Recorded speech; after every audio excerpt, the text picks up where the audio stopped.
and medium-sized hospitals.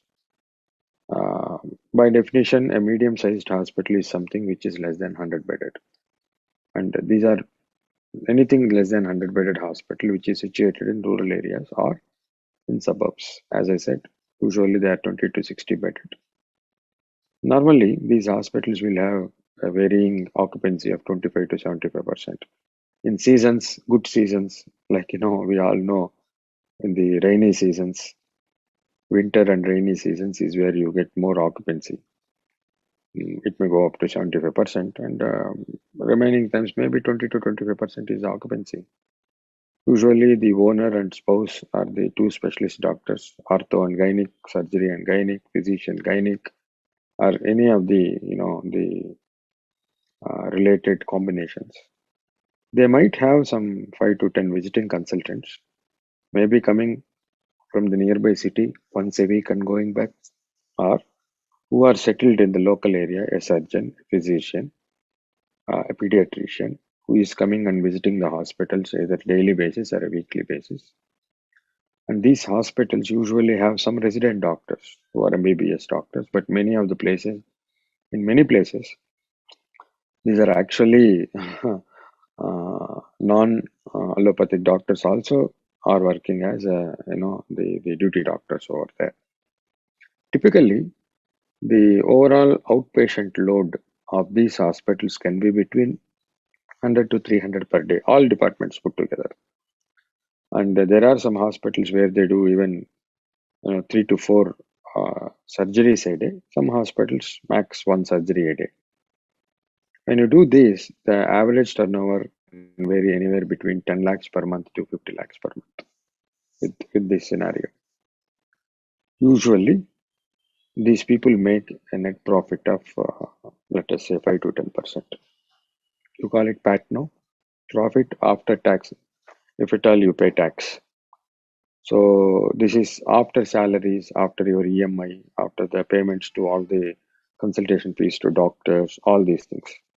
Question is, people are very happy. Many times they tell that, sir, I saved some out of when we have 30 lakhs turnover, we save at least 10 to 12 lakhs, or even 15 lakhs they save.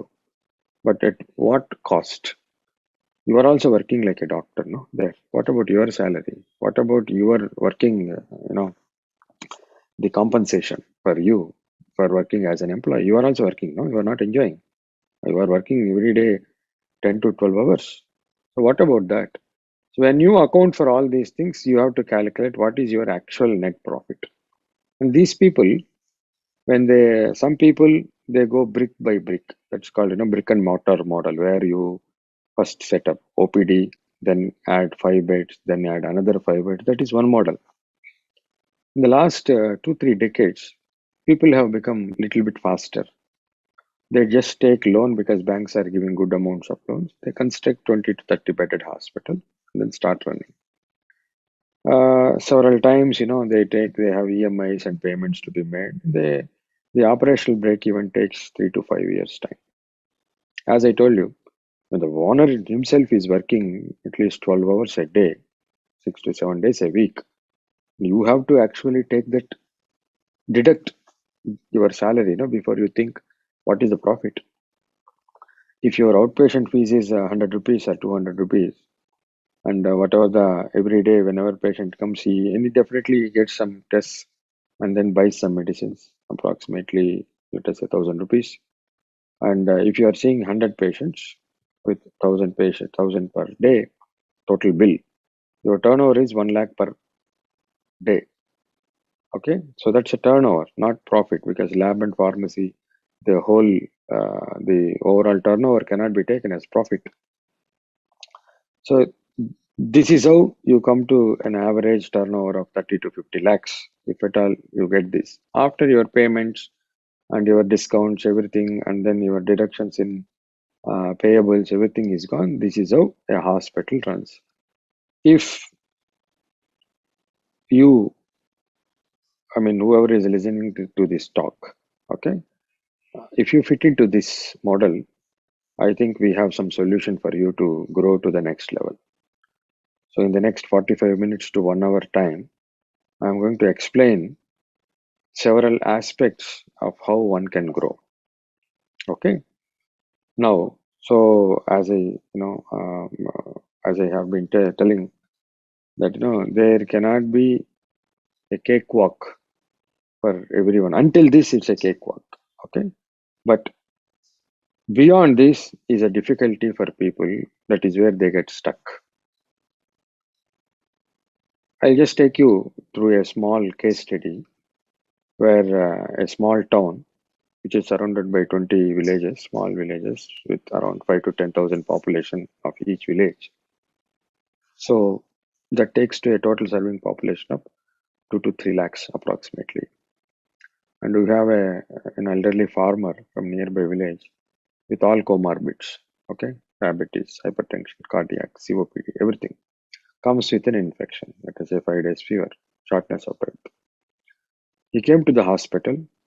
Typically, the hospitals which I told will have maybe 2 to 5 bedded ICUs. Everybody puts a board that I do 24 hours emergency and ICU services. Now, this owner is a doctor who is a physician, and but there is no dedicated ICU team, but he is operating on his own. He has got on-call cardiology, nephrology, pulmonology available. He admitted the patient in emergency, shifted to his ICU, but the vitals are not that favorable. Heart rate is high, breathing hard, saturation down, high temperatures, sugars are high, even ECG is showing some strain, bilateral V's, and the patient has some metabolic acidosis. You have given basic medicines like para, nebulization, insulin, IVF, all other things. X-ray showed bilateral patches, whether it is pneumonia or failure or combination. You don't know, but patient certainly did not improve after 2 hours. He is deteriorating. What do?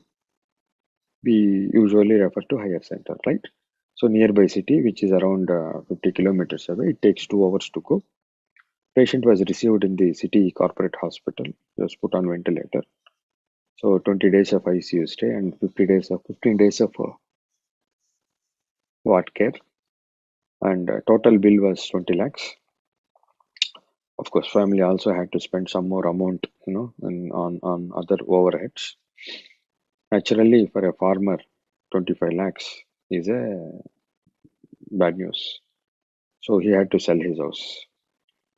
Another example, same place, an elderly lady with all comorbids like diabetes, hypertension, cardiac, COPD, obesity. She comes with umbilical hernia.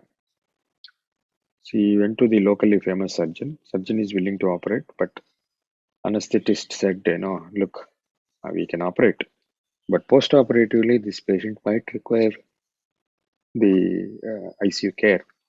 If something goes wrong, she might land up on ventilator also, and we may not manage her here, and you may have to refer out at that point of time. Which surgeon takes the risk, or the hospital takes the risk when you have to refer post-operatively to some other place with a complication? So, since there is no good ICU, they refer to higher center, again the same place. Patient was received, surgery was done under high risk consent. Patient was there in ICU for 2 days post-operatively and then discharged. Total bill was 3 lakhs. Of course, they normally surgeon charges good amount of fees, no, in the corporate hospitals. The surgeon in the city, the irony is that the city surgeon is actually 10 years junior to the family surgeon in the town, okay, who referred the patient. The surgeon who is in the rural area can actually do the surgery well, but because he has no other support systems, he had to refer the patient. And a junior surgeon, junior to him, surgeon who is junior to him, could operate the patient comfortably. And patient, because the system was in place, patient was taken care of. Now what happened? Patient continued her care, future care with the city surgeon. Naturally, whoever does surgery and saves the person, naturally they go there, right? Now, if the surgery had been done in the current town, it would have costed only half or less than that to the patient. Also, The patient would have been remained here. Also, patient would have saved some amount, isn't it? So that is the irony. One of the two examples, I wanted to give that what happens in rural health sector. I hope all of you know this person called Dale Carnegie, very famous man who wrote this book called How to Win Friends and Influence People. One of the foremost business people who brought this concept of data. So he said that, I may be wrong frequently, yes, I am wrong frequently, but let us examine the facts. Facts means data. So my question to you is, in your place, not just your hospital, in your place, every month, how many medical problems are being referred to cities? How many surgeries are not taken up locally? Even though the surgeon is capable, but because the patient is not medically fit, how many people you are referring out? What is the cumulative loss of practice? What is the financial burden on the patients and their families? Forget about our loss, but patients and their families, how much are they spending more? How many lives are being lost because of lack of treatment during the golden hour in emergency? And finally, what is the burden of worsened morbidity from such delays? Let us say you referred a patient was received in the hospital after 2 hours. But are you aware that whatever the spread or worsening of the sickness during that delay of treatment will add to the time for recovery? Which means in half an hour, if I could start treatment and properly treat the patient, and the patient needs 10 days of care, after 2 hours, the patient receives treatment. Don't you think patient takes more time to recover because organ damage has been more during that delay? So if any single hospital in the town had a good ICU, and if all the practicing physicians and surgeons use that ICU with harmony, 50 to 80% of patients that were being referred previously can be managed locally.